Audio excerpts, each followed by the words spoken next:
Peter Callihaghn. He helped organise Canberra here. He got us all together when I was around in the beginning. Give an hand for Peter. He's going to talk to us. Hello, fellas. Ladies and gents. There's a lot of things that can be said. I'd like to speak a bit personally. I'd like to talk to these people if they would shut up for a minute and listen. My wife is Asian.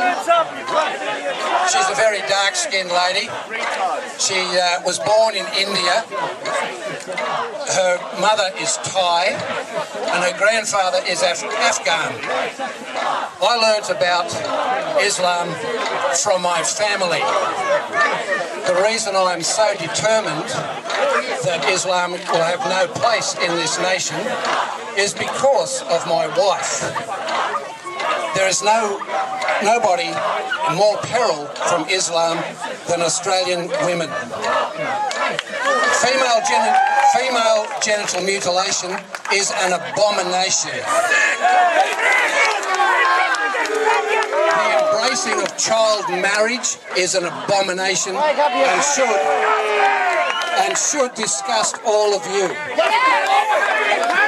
You have no shame. As I said, my wife is Asian. I have a very large Asian family. At our last Christmas get-together, we had 54 members of the family there. Best food you'll ever have. In Australia, my wife works inside the Thai and Laotian and Cambodian communities of Cabramatta. I actually believe in multiculturalism. I believe that multiculturalism has done this country an awful lot of good.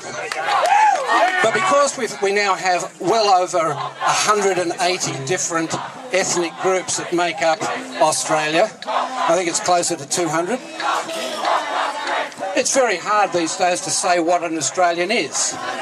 We have people from, as I say, over 180, 190 different cultures. They've brought their music, they've brought their food, they've brought their own little cultural things. So it's very hard to say what an Australian is.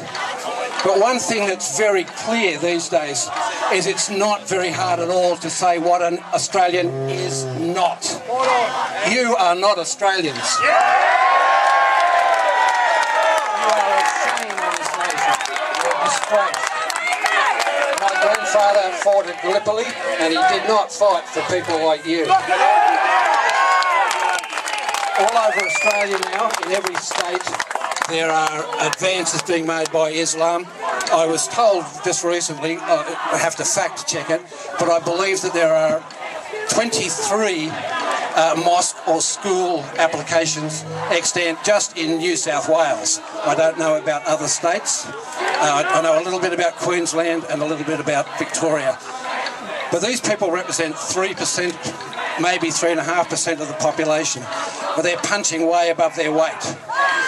For a long time, we've been terrorised by the words racist, Islamophobe, bigot.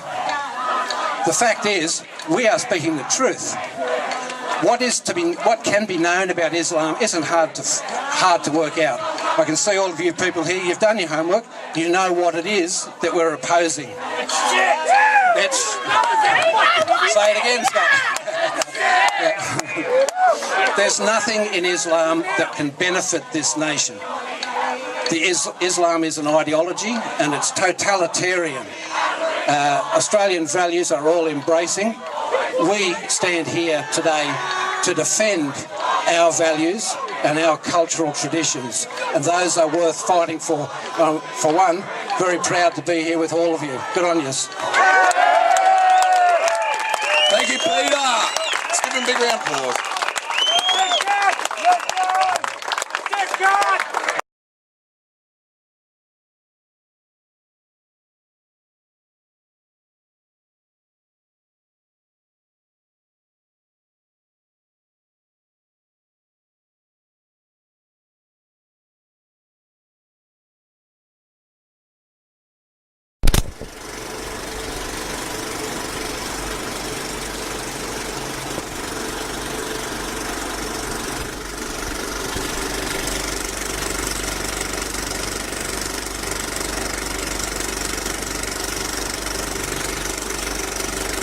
Tune in tomorrow. Same bat time, same bat channel. Bye for now.